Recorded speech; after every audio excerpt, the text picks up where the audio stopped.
I wanted to split my talk and conversation in two parts.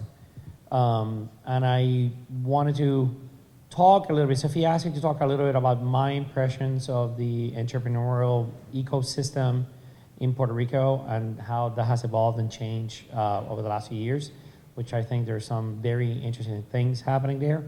But I also wanted to talk a little bit about my experiences as an entrepreneur, as someone that was born and raised here, and then left a few years ago and started the journey that I've taken there. But in doing that, I wanted to know, since we have kind of a smallish group, whether there are any particular topics that you would be interested in hearing about on my entrepreneurial journey and the things that I've done and so on. So I don't talk about what I think you want to hear, but I want to talk about what you want me to talk about. So raise your hand and let me know what you want to hear about.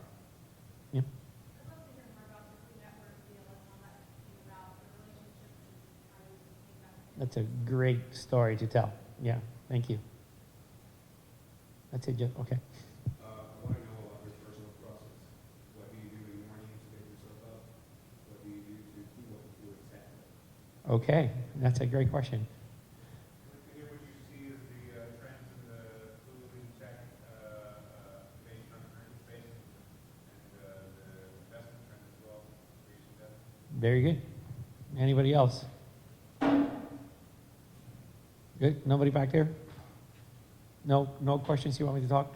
All right, those are three great questions, and it allows me to talk a lot about the things that I've done. And in getting started, I'll start with the first question in terms of how building a relationship with someone like the Food Network and selling your company, which I think should be the most relevant thing to think about. If you have a startup, most people believe, or the outsider's vision of a startup is that people that do startups do it primarily to make money.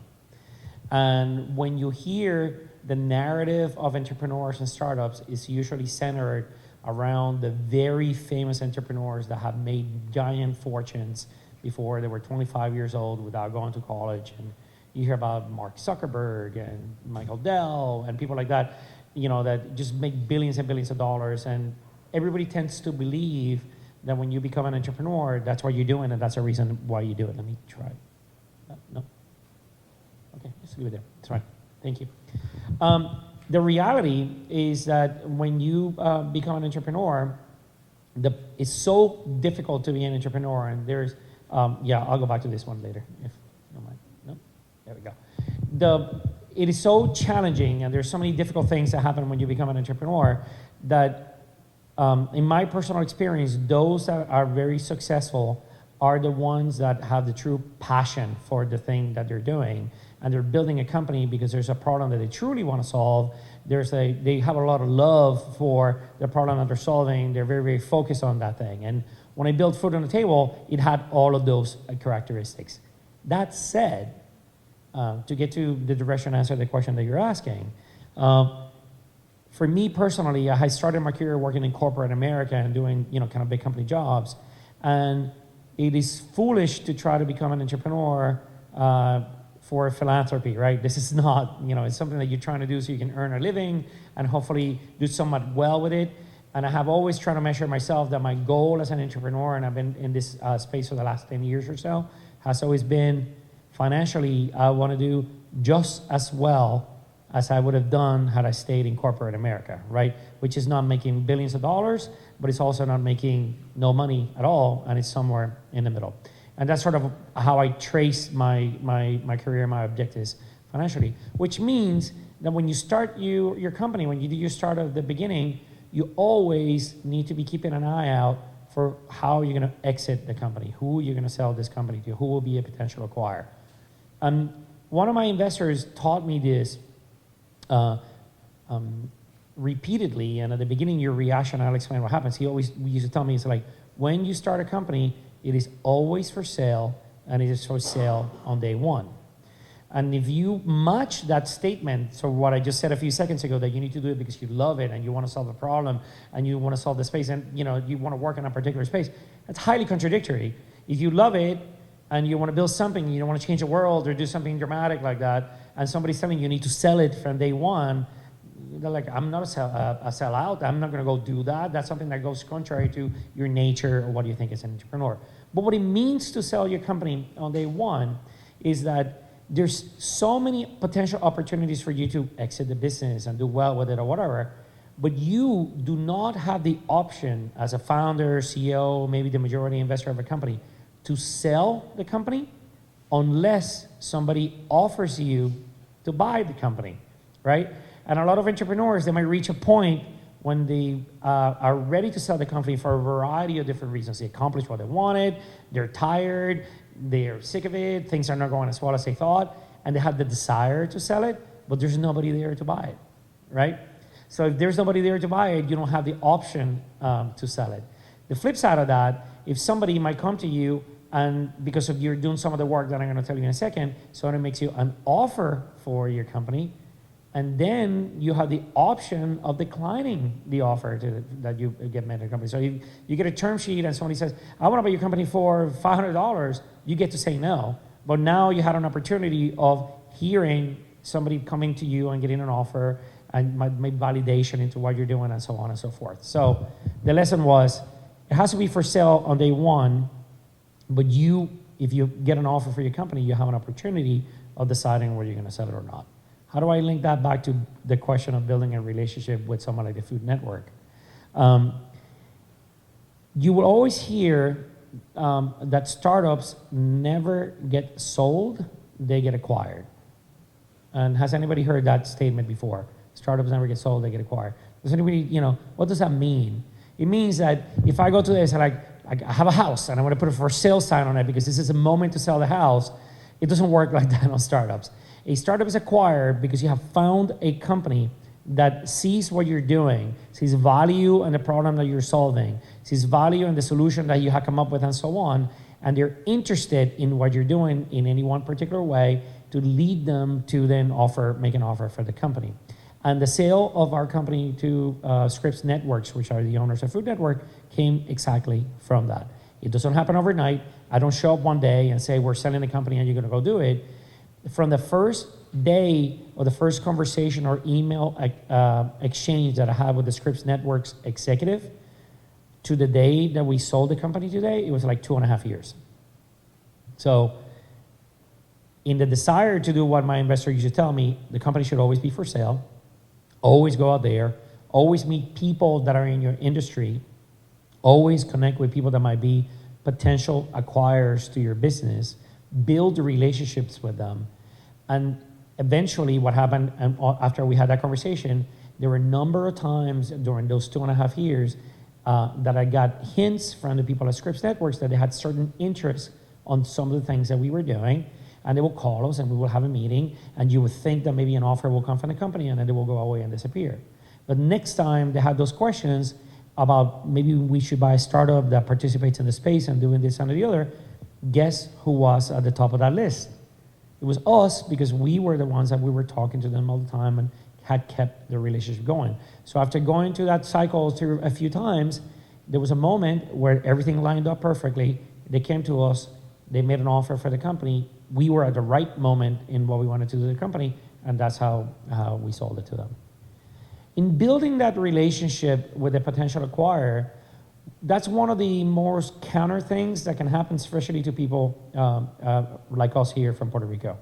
Here in Puerto Rico, we always have this deathly fear of telling anybody about the idea that we're working on, of sharing anything that we're working on. And can anybody tell me why we feel that way?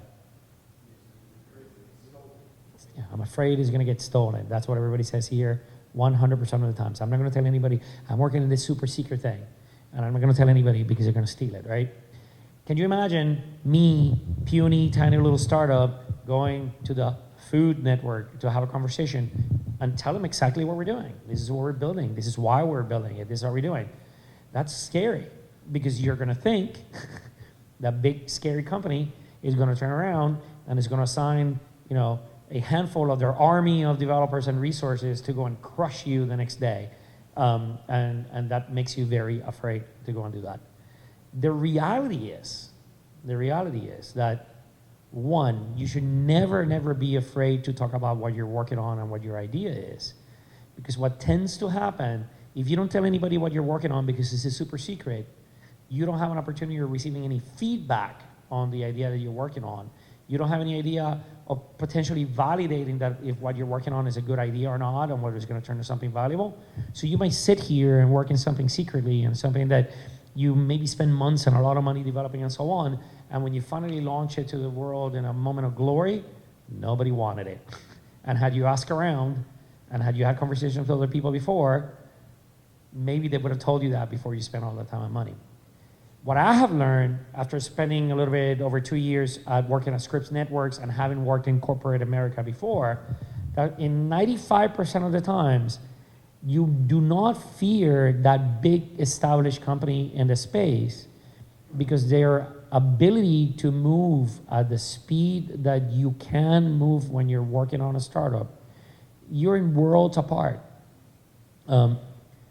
When you're in a company like Scripps, right before coming in, I was closing on a negotiation that I'm participating in, something that we're doing. It's something from the moment we decided that we wanted to do that, to the moment we started assigning resources, and then we started potentially negotiating with partners, to the point that we're ready to execute on the deal, is about a year and a half, right? That same activity that I'm doing right now, had I done that same work at a startup, I could have done that very same thing probably in a month, right? So you shouldn't be afraid of talking to the big company about it and sharing your ideas and so on, because they themselves know that you're moving a lot faster. They themselves know that the value that you can bring to a conversation with them is like, if they meet with you today, just like we did with Scripps, and the next conversation with them might be 6 months later, or maybe even a year later, in that time, things probably change very little in the company that you're talking to if it's a big company, but you as an entrepreneur have an opportunity of telling them about the mountain of work that you have done in that time, how maybe you have changed 10 things about your business and you're growing aggressively and so on, and that will be impressive to the company. The value of them seeing you as an impressive entrepreneur that can do things quickly and change things dramatically goes well beyond the risk of potentially someone at the company trying to steal your idea and so on. The only caveat I have on that one, if you have a meeting with a big potential corporate company that might be an acquirer or a partner or whatever on you, and all of a sudden they sound like they know a little too much about the space, and they start inviting your technical team to sit down with them and ask them detailed questions about how you're operating and so on, that being indicative that they're actually working on what you're doing and they're trying to steal as much information you can. But that is extremely rare. And again, it doesn't outweigh the risk of, the opportunity of having someone like that acquire you. That was a long answer, but I hope that helped you. What is it like? A lot of people ask, what is it like working for the Food Network, right? And that's what a lot of people mean when they ask about the Food Network. It's awesome in some ways, but it's not probably in the way that you think. So I do not get to meet any of the Food Network stars. I do not get to hang out with any of those people. I have never cooked at the Food Network kitchens. I have never done any of those things. As a matter of fact, when you have a company like Scripps Networks, again, the parent company that we work for, Scripps Networks interactive with the owners of Food Network and the Home and Garden TV channel and DIY and Travel Channel, all these big cable TV properties. But the reality is that 99% of the production of those shows happens somewhere else by a production company, so you don't necessarily see it. And the group that I am engaged in is a digital division of the company, which has everything to do with the happens online and not what happens on TV, so we don't get to do that as much. I have seen the Food Network kitchens. I have walked around the shop studio, which is kind of cool. I got to go to the Food and Wine Festival in Miami a couple of times. But it's a job, it's a corporate job, and for me personally, it's about 1 billion times more exciting to be an entrepreneur and the things you can do than working even for a cool company like the Food Network. But do you regret making the sale and moving from entrepreneur to corporate? If you turn the camera off, I'll answer that question. No, I don't. And let me tell you why. When they made the offer for our company, it was the right time to sell it for the right reasons and so on. So I don't regret it. And fortunately, I have sufficient professional maturity, I would say, that the day that I sold the company, I knew that I was going to spend like 6 months helping transition my ideas and my product and my team that I love so much working with to transfer them to work for other people and do everything. And I stopped doing any work for this company related to what I built about 1.5 years ago. So I had kind of the professional maturity saying, I sold it, it's not mine anymore. It's like you sell your car to a friend and you see them getting in it and they're driving it too fast or something and you have to go, it's like, it's not mine anymore. If they're gonna crash it, it's their problem, right? So that part I've always felt good about because when we sold the company, it was the right time to sell it. The part that I don't like is that whenever you're a small startup and you get acquired by a big company, your dream or your pain as a startup all the time is that you always lack resources in the way that a big company has them. So I'm sitting there and I have a group of people that we're working and we're building things and have a certain amount of capital and we're always running against the clock. When you're running, at a startup, it's like you're always watching the bank account, you're always gonna run out of money, you always wish you had more resources. And then you go and you meet with a digital team in Scripps Networks and they have 50, 100 developers and have Food Network brands and tens of millions of unique visitors to the website every month. And you immediately think, oh, if I was there, if my product was there and we were there, we would be ginormous. It would be amazing. The things that we will do will be groundbreaking and so on just because of the resources available. But the reality, and again, I had worked in corporate America before, the reality is that, yeah, all those resources are there, but they are there to serve maybe something else. Or getting access to those resources is a complicated thing because you have hundreds of people that want to get the same thing. So in hindsight, when we look at it now, I believe that the things that we have built might have been bigger now had we remained an independent company than being part of what we are right now. But that's an easy statement to say because we sold it and I didn't do it. And I don't run the digital business for Scripps Network, so it's not my decision to make. But the entrepreneur in me always wants to push for, I would have done it different. But that's a good thing, that's a healthy thing. That's something I want to take to my next startup. Any questions around this topic before I move to your question? Okay, please interrupt me and keep these informal. I don't want to. So the question is, how do I get up in the morning and what my routine is? And how what gets me up in the morning and so on. Oh, that's somewhat hard because one of the things that I love about being an entrepreneur or having worked in this world is that there's not a single day that is the same. And I live my life like there's not a single day that is the same. So there are whole periods of time that I get up really early in the morning and then I change it completely and I get up really late in the morning. And so I've never had like a fixed routine of things that I like to do over time. We have, me and my wife, we have 4 children. 3 of them are still at home. 2 of them are in elementary school. So I do get up every morning and I love cooking and doing stuff like that. So I make breakfast for everybody in the morning. And then I always make it a point, and this is important in the life of the entrepreneur, that there's always going to be limited amount of time that you have to spend with your family, but nobody ever schedules a meeting at 7 in the morning, right? So I always make a point to make breakfast and have breakfast with the family and then take him to school every day. So me and my wife get a cup of coffee, get in the car, and drive him to school every single morning because it's a great opportunity for you to spend quality time with the family in the morning. And that's one of the things that is important to me. After that, all bets are off. There's no routine. There's nothing that I follow on a daily basis. Maybe there should be. Maybe my life would be better if I had it, but I haven't done it. Now, what drives me is a very different thing, right? And the things that drive me, I have a high level of intellectual curiosity about a variety of different things. So I love to read, and I'm always reading something on my phone or online or something else, and I read a variety of different topics, from books to articles to everything else, and I like to learn about new things all the time. Over the last 2 years, one of the things that I have enjoyed the most after selling our company is being an advisor, mentor, board, a member of boards of directors or whatever on a variety of different companies. And that part is fascinating and gets me really energized because I have an opportunity of learning about a variety of different businesses. So I cannot even tell you the things that I learned and the things that I have been involved in over the last couple of years, which if you're gonna be an effective advisor, mentor, participant in a board or whatever, you cannot do it in a vacuum. You have to learn about the business. You need to be able to add value to what you're doing. And usually the people that run the businesses are great resources to teach you about them and so on. So I love doing that. From a professional perspective, one of the biggest difference, and I get asked this a lot as somebody has worked in corporate and then entrepreneurship, when you work in corporate America, here in Puerto Rico, I believe is the same, but at the executive level, your primary responsibility is to align people within your enterprise to do the particular task you need to do.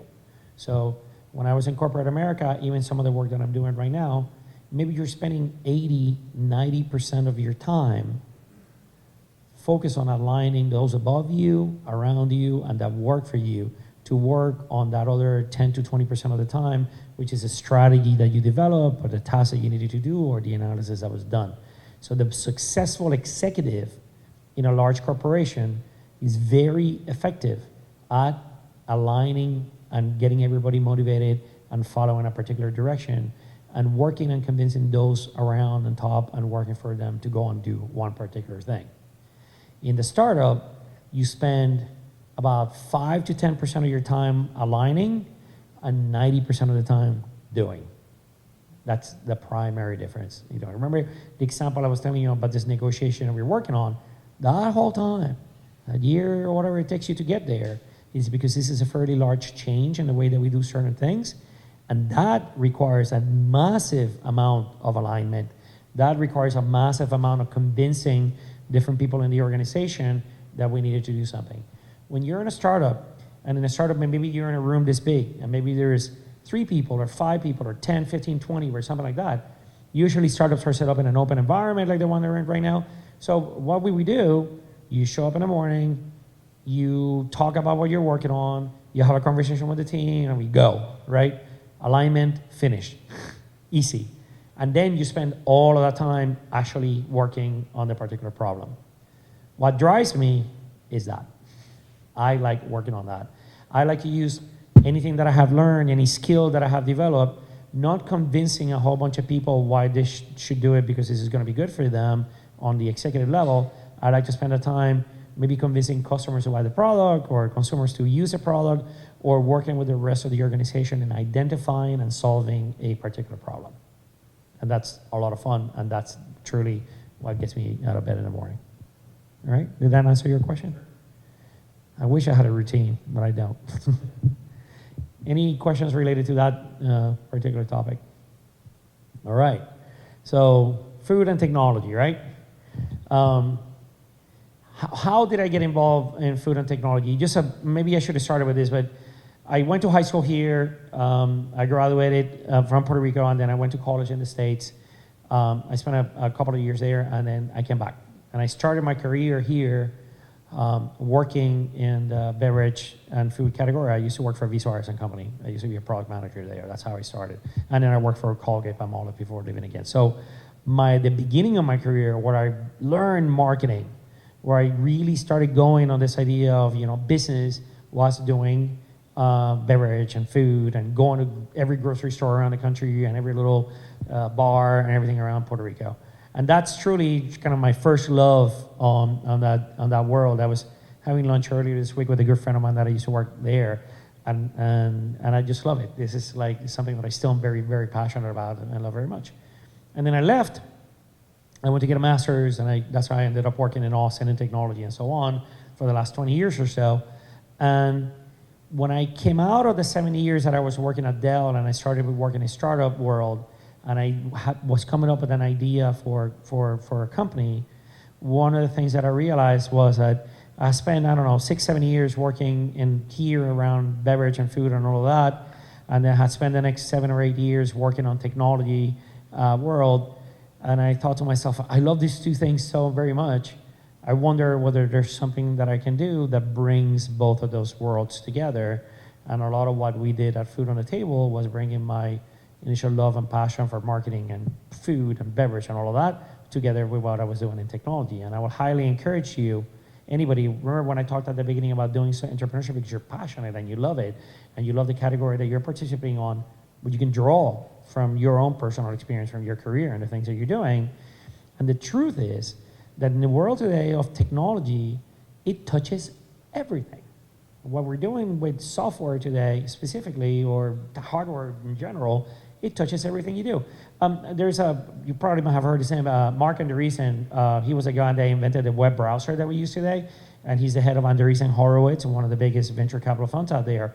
Their investment hypothesis, or what they believe is happening in the world out there, he says that software is eating the world. And by that he means there's not going to be a single sector of the worldwide economy at every level that is not going to be touched and revolutionized by software. So it doesn't matter what your passion is. It doesn't matter what you studied or what you love doing or what you had done before or whatever. You always have an opportunity of doing a little bit of what I did, which is mixing a little bit of technology, a little bit of what I had a lot of passion and love for, and that's how I ended up working in the world of food and technology, like I am doing today. And then when I started Food on the Table, for the last 6-7 years or so, I've been very, very deep on that. And right now, my desire is to start my next company, and I'm starting to evaluate a whole bunch of different ideas for what I would like to start my next company about. And one of the decisions that I've had to make is, do I go in a completely different direction, or do I stay focused on a company that will touch on the world of food and technology? And what I'm finding is that there's other categories that I'm learning about that I could go do and everything else, but I have learned quite a bit about food and technology, and that kind of gives me a leg up. It will be a good opportunity for me to go and pursue something there, and I'm trying to stay focused on that as much as I can.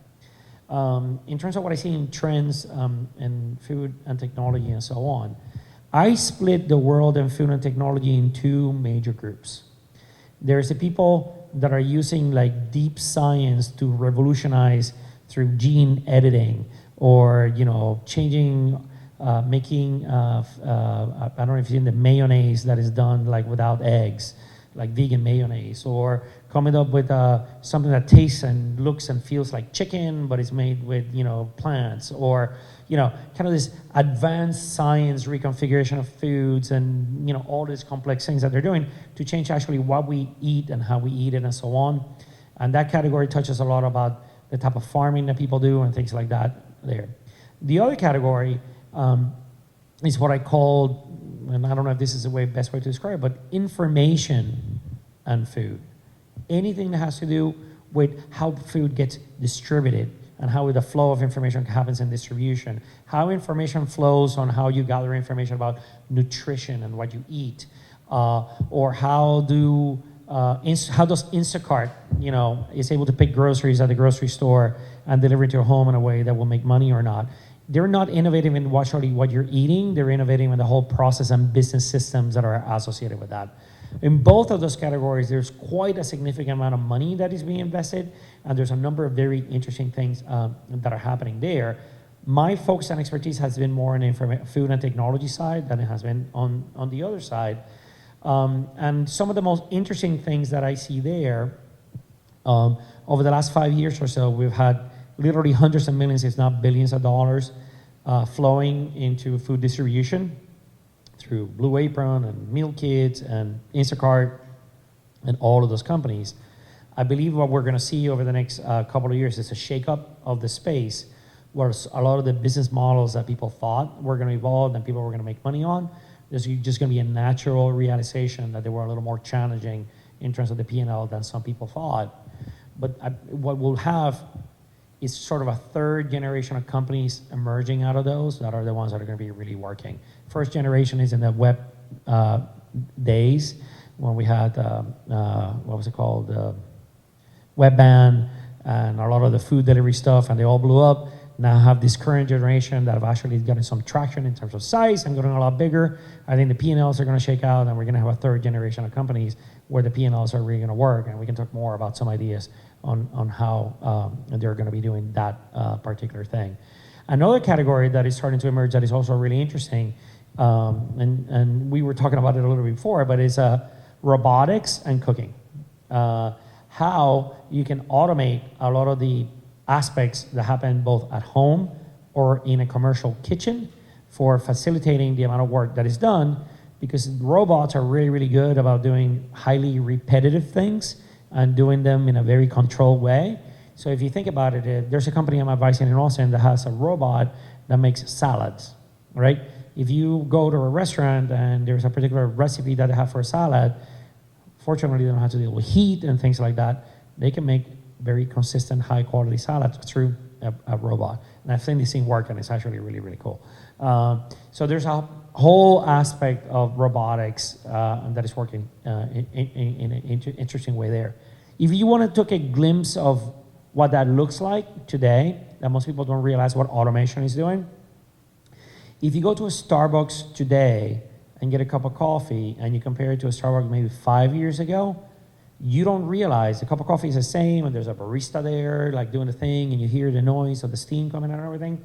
But the actual making of the coffee is almost as robotic and as automated as this salad making robot that I'm telling you before. If you went 5 years ago, maybe a little longer, the barista will have to grind the coffee like you see in a small coffee shop. They will have to measure the amount. They will have to put it on what is called the portafilter. They will have to tamper it. They will have to set the machine, wait until the coffee is brewing, and take it out, and then steam the milk to a particular temperature, keep control of that, and then pour you the cup of coffee. Starbucks invested in a lot of technology, and then you see these coffee machines that are kind of brass colored, have a big hopper on the top where they pour the coffee. Each one of those machines is $40,000, and all that barista does is presses a button. They're standing there, they're looking like they're doing something fancy, but all the grinding is happening inside the machine, the measuring is happening inside the machine, the actual brewing and the exact amount and temperature, everything is done there, and it's done through the press of a button. So that will be an example of a robot-like machine that has automated a big part of the process to make sure that the quality is always good without looking like it's a robot moving its arms or looking like something you see in the movies. So that's a big trend. The third trend that I'm seeing in the information food space that I described is sort of automated or connected kitchen. So for your home kitchen, what we have is a whole bunch of electronic devices that are sitting there, but they're not talking to each other, and they're certainly not talking to the cloud or the internet or things that are happening out there. There's a company out of San Francisco called DropScale. And DropScale is this beautifully designed little device of which is a kitchen scale, like a scale where you put things. And the way it works is that you put it on your kitchen counter, you take out your phone or your iPad that is connected to the scale and say, I want to make chocolate chip cookies, right? The app will tell you the ingredients that you need. You put a bowl on top of the scale, and then the app will tell you, start putting flour into the bowl. And as you're putting flour into the bowl, as you look at the iPad, you'll see the amount of flour that you're putting, and it will tell you exactly when to stop. And it will do the same thing with all of the ingredients that go in it, and it tells you mix it up and then you put it in the oven. That's sort of a first generation device that is connected to the scale, the information source of the iPad, bringing it all together. And the idea is to take a semi-complicated thing like baking and bringing you to the point where you're avoiding a lot of the errors people make by using technology around it. The same people working behind that are working on technology right now and a whole bunch of appliance companies to integrate your refrigerator, your toaster, the oven. Every device in the kitchen will be somehow connected to each other. So when you're cooking and you're doing all of those things, the process is going to feed information into the cloud, and the cloud is going to feed information back to the consumer to help them in the process of cooking or doing whatever they're doing in the kitchen. It's a big emerging category that is going to impact a whole bunch of different providers, from food manufacturers to appliance manufacturers to people like Scripps in the way that we deliver recipes and things like that, because all of this is coming together in a form of information, and that would be really neat. Anyways, that's my short version of what I think happened in food and tech. We can talk a lot more about that. I think it's, again, an area that I'm passionate about. All right, any other questions? Yeah? Can you tell me the story of your startup from the beginning to the end and the big lessons you learned from it? We can, and that can take maybe 2 days. So, because it's a very long story, but it's a great question. And I'll tell you, I'll try to summarize it as much as possible. But I mentioned before that I started my career in food and I wanted to do technology, and the idea I wanted to do was something that was related to the two. And the genesis of the idea for Food on the Table came from a couple of things, but one of them was that I realized when I started working on technology and I would look back, what I was doing 10, 15 years before when I had started working, going here. My first week on my job at Visuaris was actually going around grocery stores and bars and places like that and filling up shelves and carrying boxes and making sure that the pricing was right on the products on the shelf, like being out on the street. And when I was starting to work on ideas for a company, I visited a couple of grocery stores in Austin, including Whole Foods, places like that are beautiful, beautiful stores. But you looked around and you realize that in the grocery environment, technology had not yet arrived. Companies in the grocery environment were doing things, the same thing that they were doing them in the 80s, and in some ways they're still doing it in the same way that they were doing it in the 70s. The only innovation, true innovation you see integrated in a grocery store today is that barcode scanner. That wasn't there in the early 80s and is there today, but really nothing much else has evolved dramatically. If you close your eyes, I was at Supermax today. If I walk that aisle, close my eyes and open them again, it looks exactly the same that it did in 1992 when I was working here. It hasn't changed at all. And I saw that as an opportunity. So here I had spent time learning about technologies and what they can do, and I looked back at a space that I knew quite a bit about, and I realized nothing has really changed. And whenever you see something like that, there's an opportunity for innovation, and there's an opportunity for doing something interesting that somebody hasn't looked at. And then the next step on the journey was say, okay, well, who goes to the grocery store? Who are the people that are participating on this? And then you realize that most of the people that go to the grocery store and the primary decision making on grocery buying are moms. It's women that are usually making the decision of this at home. So what I did, I started interviewing them. I started doing tons and tons and tons of customer interviews, where the initial interviews were very broad. There were interviews about, do you buy food in your house? How do you do it? How often do you do it? And then I started going a little deeper on the problems that you have about making a decision as to what you're going to buy in the grocery store. How often do you go? Do you use any technology? Where do you find your recipes? On and on and on. And what I started finding out when you start doing those interviews, after I started doing like 5 and 10 and 50 and then 100, that slowly I saw clear patterns emerging in the behavior that people have on grocery buying. How they're using the technology. I started realizing, by the way, when I started this, smartphones were just starting to accelerate. So in the first interviews that I did, most of these moms were using the internet on their computer to find a recipe. They were not using the smartphone. But quickly we saw that evolving and changing. And I realized that there was quite a need and quite a desire to use technology to find out what was on sale at the store, to find a recipe that their family would like, to organize their meal plan or do all of those things. But there was no technology out there to do it. And again, the conversations I was having, the interviewing of the customer was what uncovered the opportunity for me that defined the beginning of what we were doing in the company. From then, since this is a technology startup, then you would think that the next step would be going somewhere and programming an app or programming a product and then delivering that to the customer, but that is not what we did at all. As a matter of fact, I am the firmest believer that the last thing you should do in a technology startup, a software startup, is actually write software. Because when people start writing software, what they do is that they get an idea in their mind what the problem is and the solution is going to be, and they lock themselves in a room and they spend 6 months, a year, whatever, just coding, without getting any of that, what I told you at the beginning of the conversation, which is the customer feedback, right? Getting people to see it. So what we did at Food on the Table, and this is one of the biggest moments in the history of our company, we knew that moms went grocery buying. We knew that they were wanting to use information of what was on sale at the store. We also knew that they needed recipes. So we found a couple of moms that came out of that process of the interviews that I was doing before. And one specifically, all I asked her was like, when do you go grocery shopping? I go on Tuesday mornings at 10. And I said, like, great. Do you mind meeting me at 9:30 at the Starbucks across the street from the grocery store where you go shopping? And she was like, of course. So I got there a little earlier. I was with the guy that I was working with at the time. We went and got the shopper from the store, so we knew what was on sale at the store.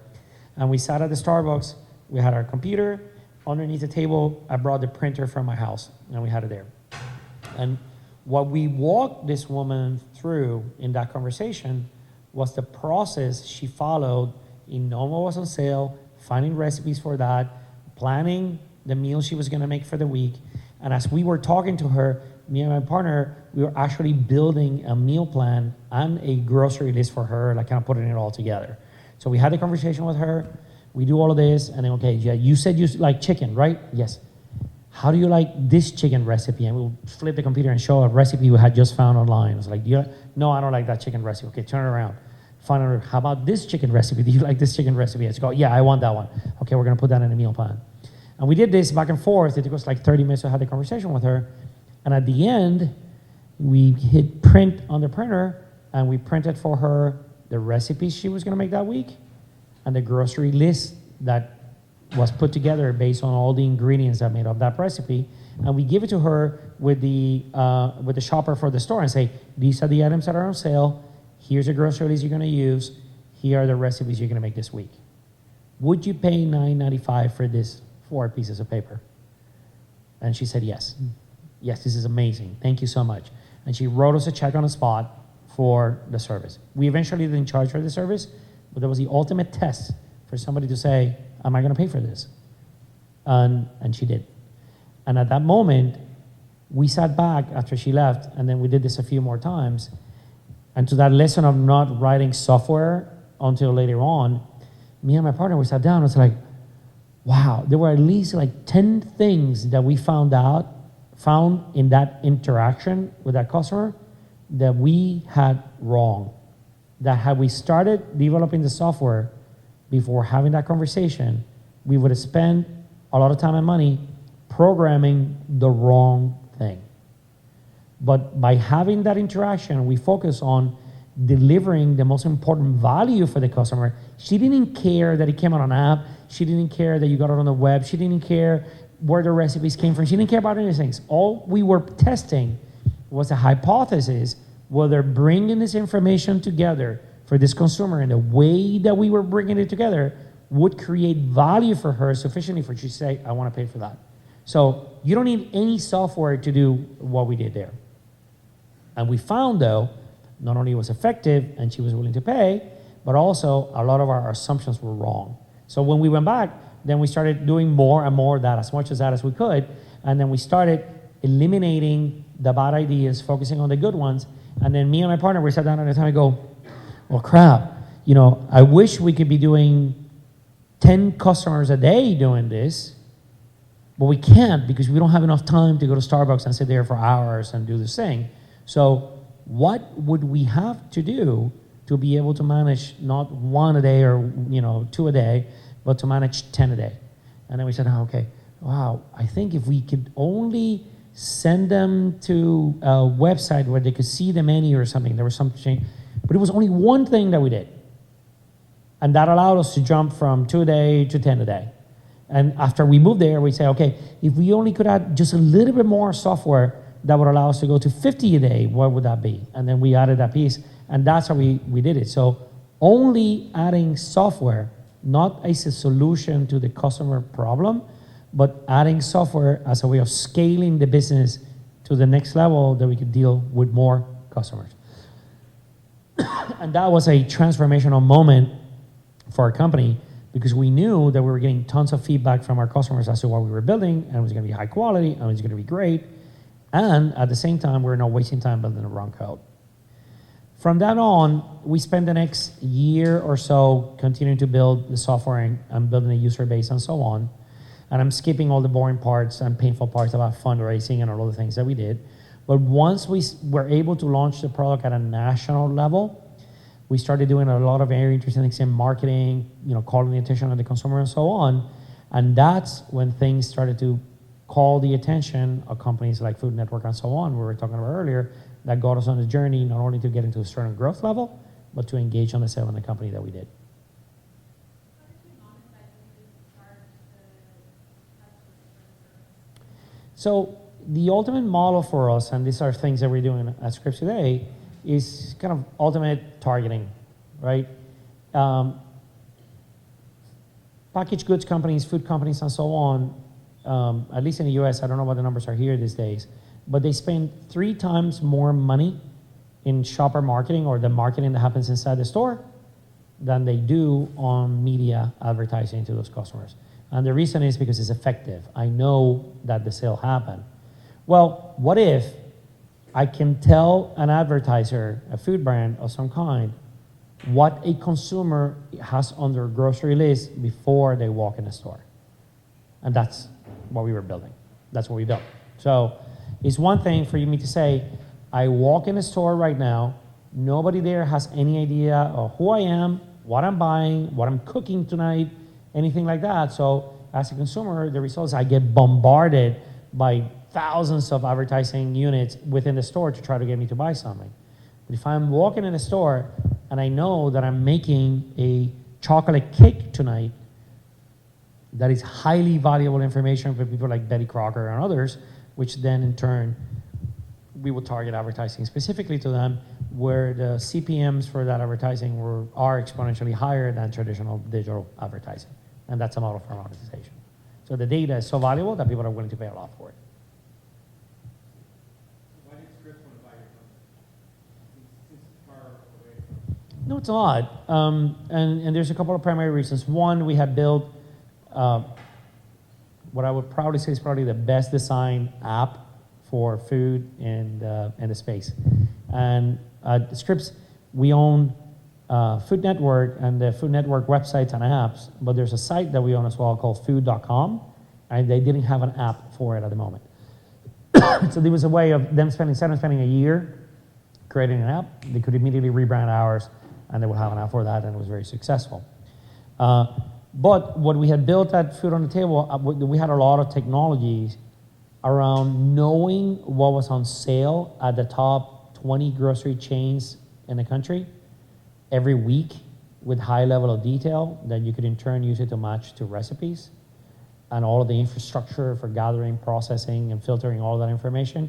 That is something that was very interesting to them because of the advertising model that I was talking about before. And primarily, if you are in a publisher, whether you come from cable or print, I don't care, the movement of the whole market is a reduction on CPMs as a primary source of revenue, and they're all making revenue through advertising. So everybody's interested on either raising the CPMs or finding alternative ways of making money in the space that are not traditional box ad based. And everything we have built our company around was that very idea. So they were not only interested in the app, like I said, the technology that was behind it, but they were interested in myself and the team because we had a lot of thinking around the idea of alternative sources of revenue for a publisher. Those are the reasons about it. Besides, they loved us. I'm kidding. They were interested in working with us, but that was a good experience. All right. Did that answer any of the questions? Any other questions that we have? So it's, yeah. How did you come up with the valuation for your company versus... Who mentioned the number first? Yeah, and my pause is this, if you're Uber, if you're one of those big companies and you have, this C-stage level investors and so on, you could just say, oh, give me, $1 billion, and give me $500 million, and I'll give you 5% of the company. You don't get to do that when you're a much smaller company like we were. And any hesitation in answering is this. If you get a term sheet for your company, the term sheet is going to say whatever it's going to say. You have no choice or input into that initial valuation they're going to have, because a company is going to look at you and they're going to assume that there's a certain amount of value to it and they're going to give it to you. How your ability to raise that number is what this is all about. So it's both on the negotiation with them if they're on the only bidder, or bringing others to the table once that moment happens, so you can increase the valuation to the company as much as you possibly can, and kind of magical things happen at the time. As you would imagine, when you ask a question how I built a relationship with Food Network, we have built a relationship with Food Network, but that was most certainly not the only media company that we have built a relationship with. And the moment I received the term sheet for Food Network, all of those media companies got a phone call. Hey, we're in play. The company's we have a term sheet if you're interested in participating and so on. And that's when the fun starts. That's when you have an opportunity of doing things in a slightly different way. So when you're in a smaller side, you're never going to get a choice on what the term sheet is going to look like. Your ability and hard work of what you do at that moment can be the thing that makes the difference. Before you got the term sheet, did they No.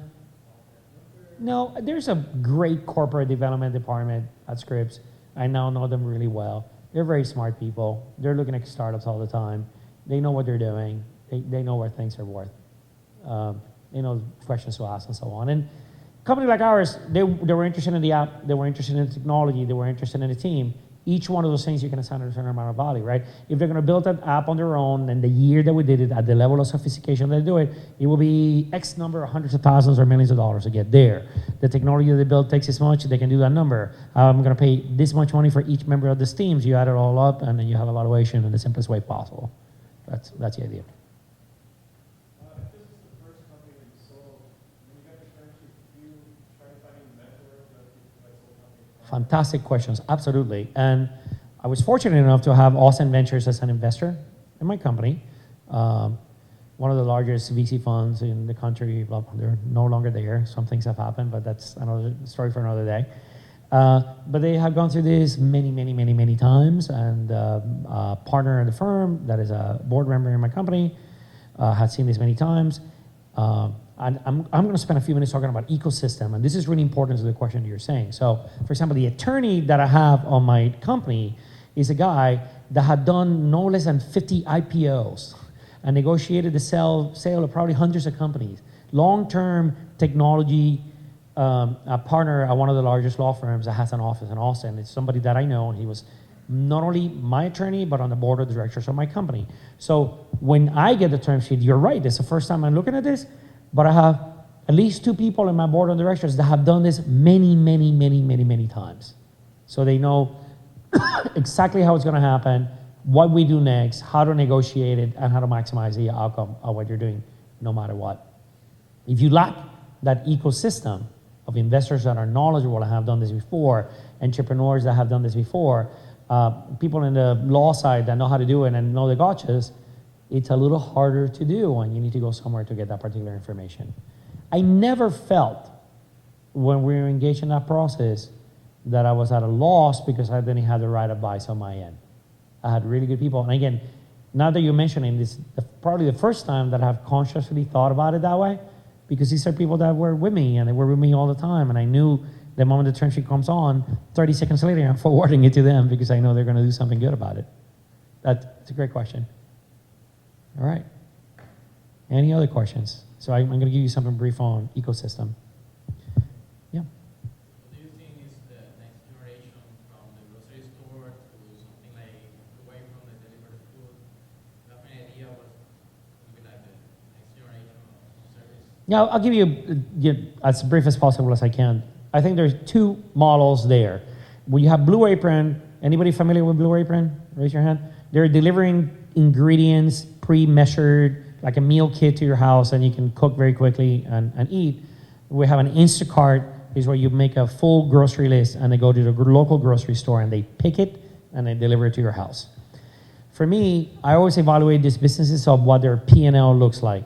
And a Blue Apron P&L, or profit and loss statement, looks like a restaurant P&L. They charge you around $10 per meal. They're sourcing way in advance. They have to build a menu in advance of the things that they're going to make available. And outside of the delivery mechanism, substitute the creation of an actual restaurant and all the expenses associated with that. They don't have that, but they have delivery that they have to deal with. But the P&L looks a lot like a restaurant. And if you look at the margins that they make on the business and how it behaves a lot, it looks a lot like a restaurant. When you look at something like Instacart, all they're doing is picking at the grocery store and taking to your home. That P&L looks a lot like a grocery P&L, like a grocery store P&L. The problem with both of those is that the operating income of grocery businesses are between 2.5% and 3%, which are horrible. So if your P&L looks like a grocery P&L, that's not really attractive. And even if you're a genius and you can double the margin that a grocery store makes by making 5% or 6%, it's still really crappy. It's not something you want to be doing, right?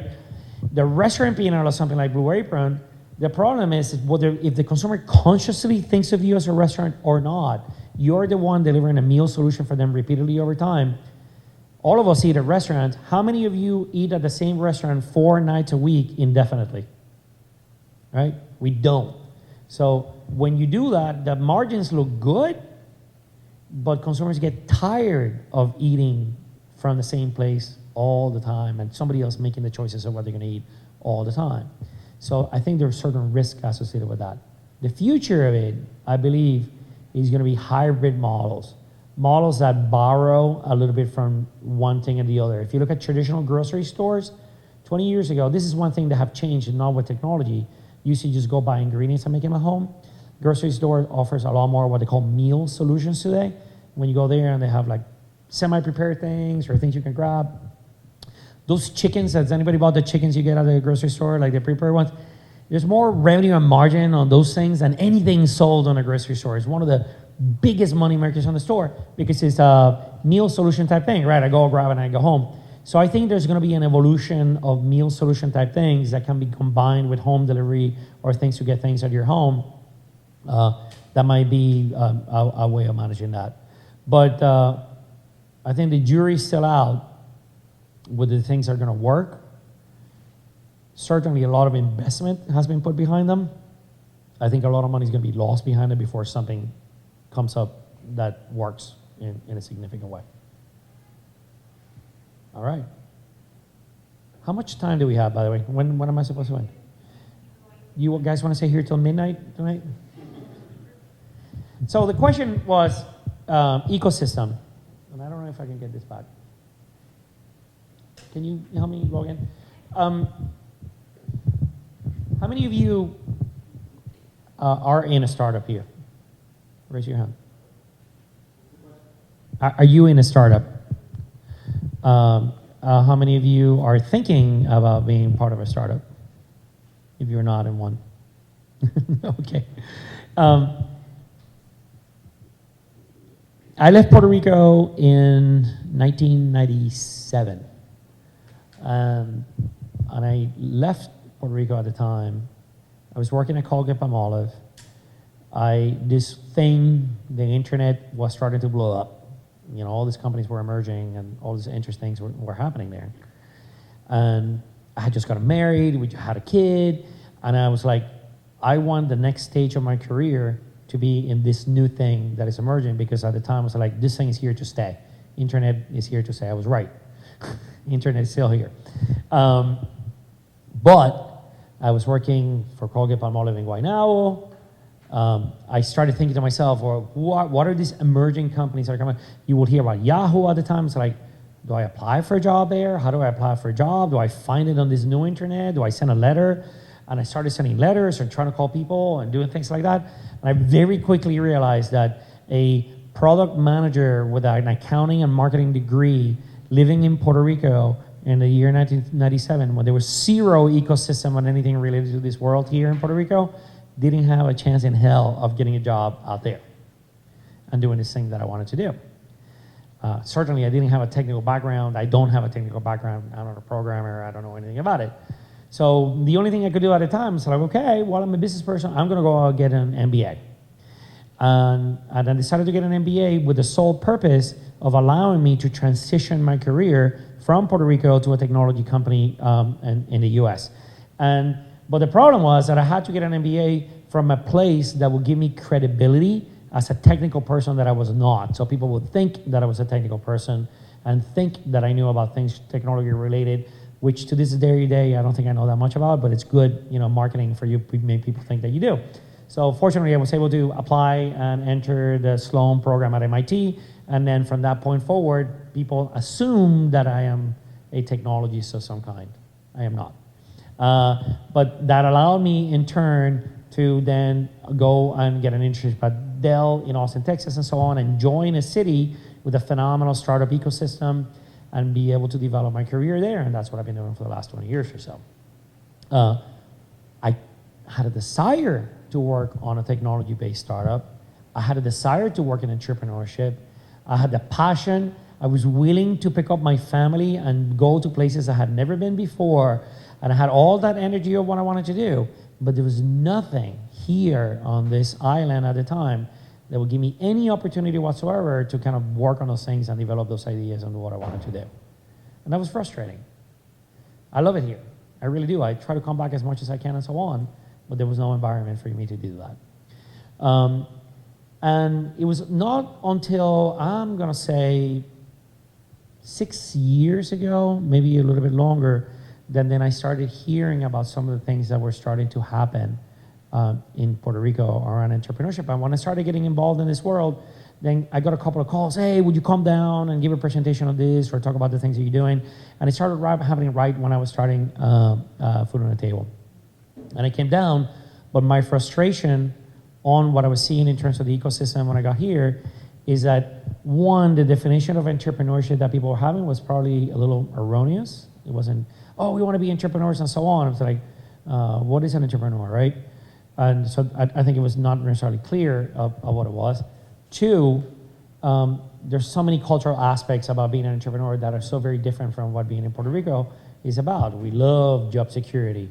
We love working for the big company. We love, you know, like having somebody else take care of the big problems. Like government takes care of everything, right? And that's how culturally, you know, we have behaved as an island for forever. So some people were starting to talk about entrepreneurship. I would come down, I would give a couple of talks and everything else. But I think there was a disconnect with some of those people that were trying to do this and what you will see in the audience that you're seeing, you know, like you guys are seeing right now, or the companies that were participating in programs and so on. There was somewhat of a disconnect of what entrepreneurship really is and what people thought that it was. But then that really started changing over the last 3 to 4 years. And when I first came to Founders Institute, and I first came, I remember we had a meeting upstairs here in a trip that I came, and we had a talk or something. The day that they opened it, or one of the first days that they opened Piloto, and it started feeling differently. I started seeing people that were working really, really hard and doing some of the right things. They were going to go to people like the Founders Institute and getting educated on what you needed to do, and finding out ideas on how you get things going on, you know, from the ground up, and starting to find ideas for companies or people that were entrepreneurial in mind and try to get things off the ground and so on. Still, I'm going to say 3 years ago or so on, it was still in the earlier stages. It was still some disconnect on what people behave like, but today we have the internet. So if you are interested in entrepreneurship and you want to see what this is about, you go see 10 TED Talks, or you go see a presentation by whoever, and you can read anything, and you can watch videos like this on the story of anybody that started entrepreneurship. So the people had the passion to go do so. When I was in 1997 trying to do this, I had no way of getting that information. I had no way of getting educated. I had no way of getting access to this. While today, anybody that was sitting on my position to try to do this could go and get that information, could go get themselves educated. And then when they started hearing about founders and places like this, they could at least start talking to people and trying to get them mentoring and do the things that they needed to do to get off the ground. And that spirit, that energy, and that kind of passion for it started transferring to some people like Sofia, Marcos Polanco, and Ramfis, some of the people that have been working on this now for years, that they really started doing the work of bringing programs like this and educating people and getting people off the ground on that. And then what I see today, especially over the last year, I've seen such a dramatic change in the general attitude and the growth of the ecosystem and things like that, that not only I was here on Tuesday mentoring and talking to companies here, founders on the class that they had this year, where automatically I see a dramatic increase on the knowledge, quality of the teams and the companies and the ideas that they're working on, and the entrepreneurial approach, which is much, much better than when it started. But then we have programs like Paralelo 18, which then I believe is next week. They're going to have 36 startups working for 5 months in this awesome program, right? It's really, really cool. And the mentoring and the activity that's going on there, it's real. And it's just as good as Techstars in Austin, which I've been a mentor for 3 years or so, because these are, you know, the selection process, the ecosystem that is built in the companies and everything is really, really good. And now we're starting to hear about education on the investor side and education on the different groups of people that can participate on this.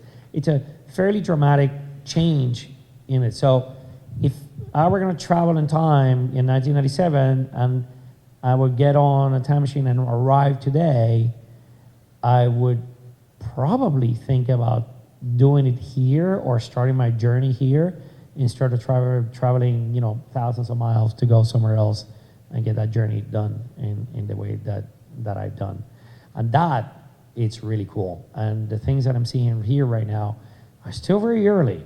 This is not, If always you're going to hear any city, country, anywhere, they're starting to do something in entrepreneurship and technology and so on, they want to be the next Silicon Valley. I haven't heard anybody saying the idea, but Puerto Rico wants to be the Silicon Valley of the Caribbean, you know, or Austin wants to be the Silicon Valley.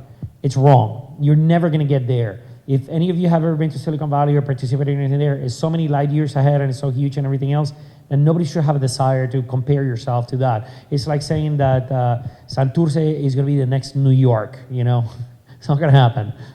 But can you build a phenomenal ecosystem here that is really focused on what Puerto Rico has to offer, both on the people and the technologies and all of the great things that are happening here? That is absolutely right. And the pieces are starting to come together in a way that I think works. Okay? If you could help me get the computer going again, I want to show you just a piece of information that I there. Oh, is it up? No.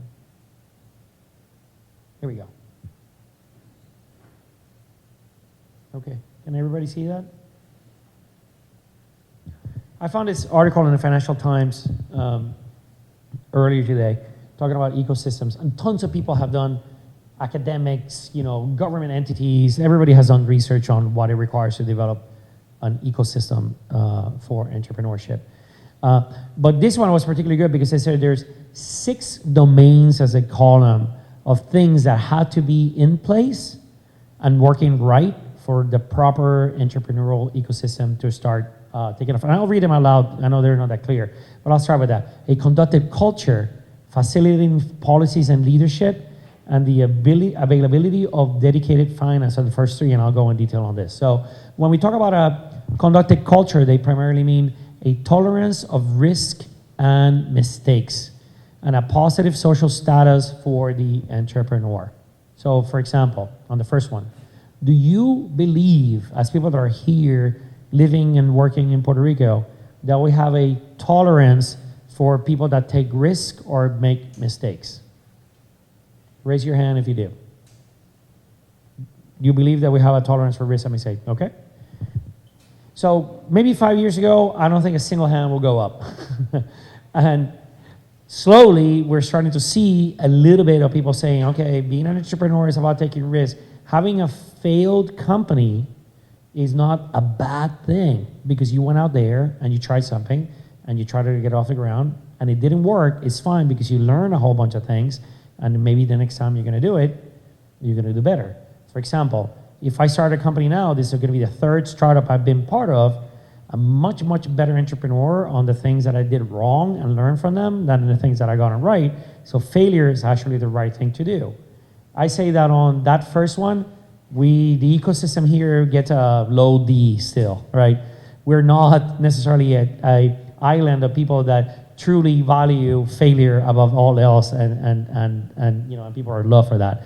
At the same time, the second one you saw there is the idea of positive social status of the entrepreneur. I think we're increasingly doing very well on that one. When you tell somebody around here that you are an entrepreneur or you want to be an entrepreneur, people might not understand clearly what that means, but they think it's cool.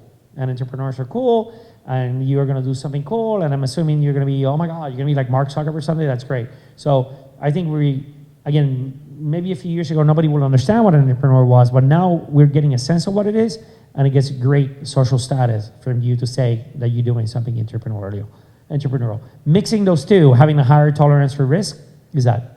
By the way, on the tolerance for risk, I've been doing this I left, like I said, Puerto Rico in 97, it's been almost 20 years. I'm staying here with my parents, I live off the road. I'm still pretty certain that they don't understand what I do. And to try to explain what I do, or projects that I worked on and things that have failed, is very difficult to explain it to them, that these things fail and so on. I still get together with my friends that I grew up here, and a lot of times I get like puzzled looks as to what I do and so on. But if I were a lawyer, if I were a doctor, if I were a civil engineer, they will know exactly what I do, and it will be very easy for them to measure whether I'm successful or not, right? It is harder for people here to understand this, and I think that's where a lot of that comes from. So it's a mixed review there. Facilitating policies and leadership.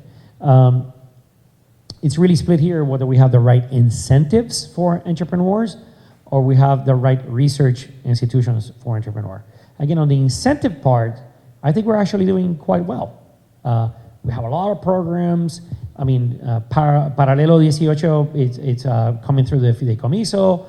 You know, a lot of people are starting to put programs like this one together, other policies in the government with tax benefits and credits and all of these things that are being done that are really geared towards pushing people to do things entrepreneurial. So again, I think we move in the right direction there on that idea.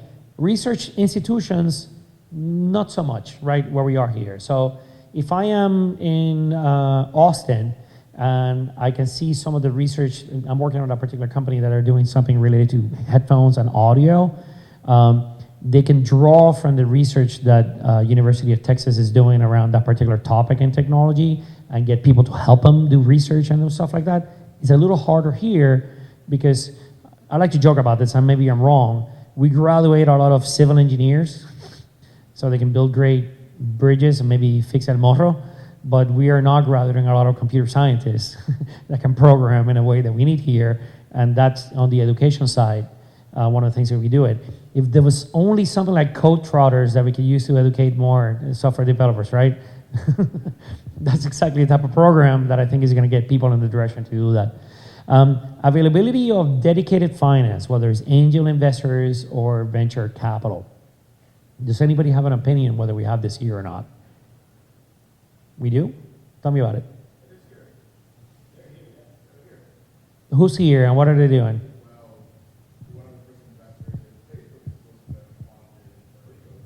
Okay. So maybe, again, 3-5 years ago, we didn't have it. Or maybe we've had funds like the Guayacan funds and others that have, over the years, talked about being a venture fund and things like that. But the idea of finding an investor in Puerto Rico that will write as an angel a check to an entrepreneur, here's $50,000 to go work on your idea, and I have the expectation that it's going to be high-risk capital, good probability that I'm never going to see a penny of that back, is something that is fairly new to us. And we're starting to get a little bit of traction, you're right. I think it's starting to emerge in the right way. But it's still in the earlier stages. And this is a tricky one because when people look for investments, they're always talking about deal flow, right? Are there enough companies that I can put my money to work on so it's worthwhile for me to have that investment? But a lot of times there are not enough companies that are willing to go out there if there are not enough investors to do it. So it's a little bit of chicken and egg. Again, through programs like this one and Paralelo and things like that that are increasing the number of availability of companies, I think is going to create an environment where investors are going to be a little more interested to come in and put money together. So that one is an increasing grade. I don't know which one grade I will give it, but it's starting to move in the right direction in terms of there. And it's venture capital is extremely important. By the way, on develop a startup market, Austin, Texas, where I lived at, I was an entrepreneur in residence at Austin Ventures, one of the largest venture funds in the country. Austin Ventures folded last year, no more, right? So even in an environment like ours, there's other VCs there and so on, problems can happen. Availability of capital is not indefinite. And they were spending about $600 million every 5 years in startups in the Austin area. Right now, we have a hole in the venture fund market in our space for companies like funds like Austin Ventures to do it. So this is an evolving thing that goes up and down all the time. It doesn't really mean that because it worked before, it's going to work in the future. Relevant human capital, right? Skilled labor, entrepreneurs or serial entrepreneurs or training programs. How do you think we're doing here? Yep.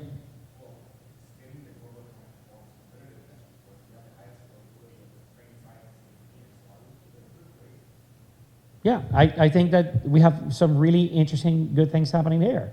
Now, I think the third one there, the training programs are going to be key to that, right? So if I'm going to do a startup here today, can I find highly qualified software developers that are going to help me iterate and develop my idea, and just going to be a whole bunch of them, and it's going to be easy for me to find them and so on? We're still there. I know some of you are working on interesting programs to get that going, but again, 3-5 years ago, no luck. I wouldn't even know where to go to find this. Today, at least I know where to start asking questions, and I know people are being trained, and good programs are starting to happen in this direction. And hopefully, we're going to be graduating more computer scientists and people that can work on these ideas. So again, I think the skilled labor has always been here. The energy and people have the desire to work it. The training part is where some of the gaps have been, and this is one of the areas that I think are starting to come together very nicely, and hopefully we're going to see good things in the future on that.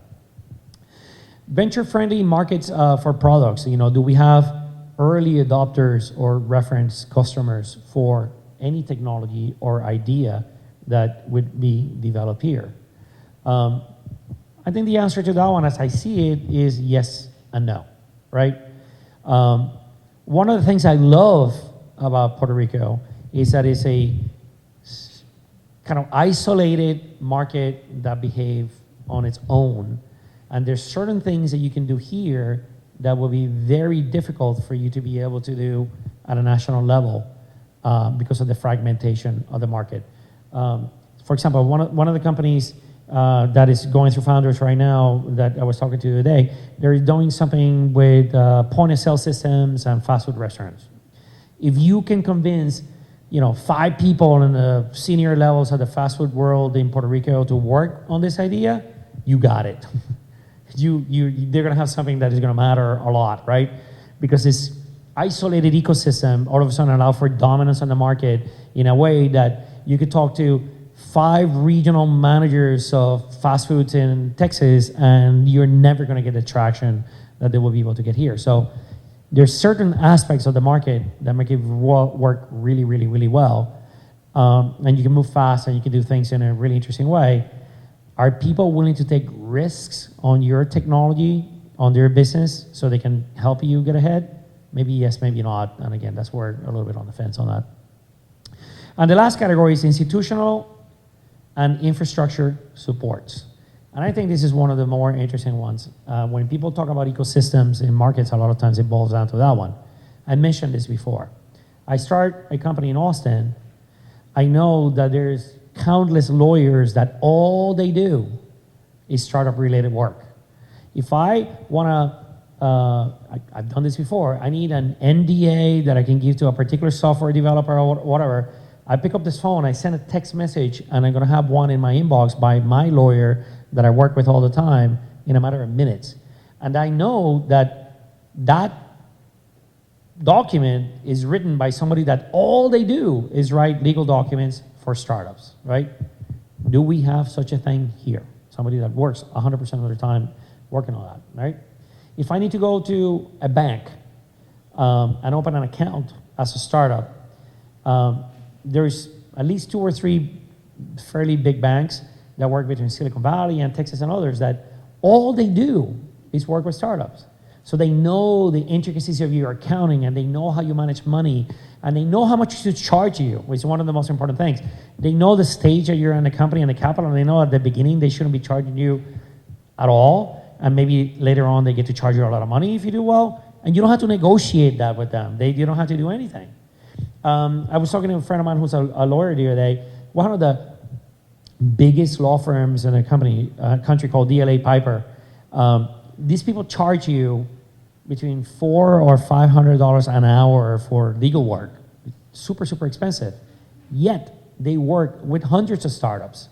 Why? Because they know those startups don't have any cash, so they'll work for equity, right? They'll do the first couple of years of work without charging them a penny, and maybe they'll take a couple of percentage points of ownership in the company in exchange for that, right? Could you imagine working into a law office here in Puerto Rico and tell them, you need to give me a couple $100,000 worth of work for equity in a company that is probably going to fail? We are not there yet. That's what we mean by this ecosystem and this idea.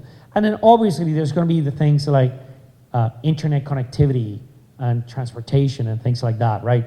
I think as an island we do, even though it's crowded on the roads and everything, I can get on a plane and I can be anywhere in the East Coast of the United States within hours. That's very, very good. It's very accessible. Internet penetration here is not at the levels it should be, but it's not horrendous either. I'm sure you can get a desk here and connect to the internet and you'll be fine and everything's working the way you need to. So the basics of the infrastructure are there. But for example, where I live, about a year and a half ago, Google came in with Google Fiber. So we have gigabit internet with fiber in my house, right? So the day we got that, my entrepreneurial brain starts going, how do I use this technology to create a company around that? How can I, if everybody in the future is going to be using this amazing speed, how can I use that to innovate and drive something new? That's what having the difference between basic technology and cutting edge technology can do for putting Puerto Rico on the map and doing things in a slightly different way. So when I look at these 6 things, 20 years ago, 0, right? 8 years ago, 5 years ago, a couple of points on the scoreboard. Today, things are changing fairly dramatically. Good things are happening here. I'm not going to give it, an A. Probably going to give it a C+, but that C+ is much better than the F. It would have gone on a little bit while in the past. And it's an incredible testament to the level of energy that I see happening here. And to close on this, I know we're in the middle of a horrible economic crisis. We're only a stone's throw away from all these crazy laws and things that are happening. Everybody's stressed out about that and so on. But in every difficult situation like that, you're always going to see opportunity. My grandfather always used to say that when things are somewhat bad, nothing changes. When they get really bad is when people are forced to change, right? Things are really bad. This is the opportunity for change. And I think a lot of this transformation that I'm seeing in the ecosystem in Puerto Rico that has happened over the last few years is primarily driven by this dire need for people to innovate, for people to reinvent themselves, for changing the way we do business in the economy. And I strongly believe that great things are going to come out of it. I will remain in Texas for the moment because my family has grown up there and I have my kids and everything else. But I will come to Puerto Rico as often as I possibly can to be in sessions like this and participate with any of you and mentor and help and do anything that we can to get this ecosystem going and hopefully have some big exits and some big startups come out of this. In whatever field there are, I don't care, but this is really what the opportunity we have. And I thank you guys for having interest in this and participating on it and going out there and taking risks and getting your own startups off the ground. Thank you.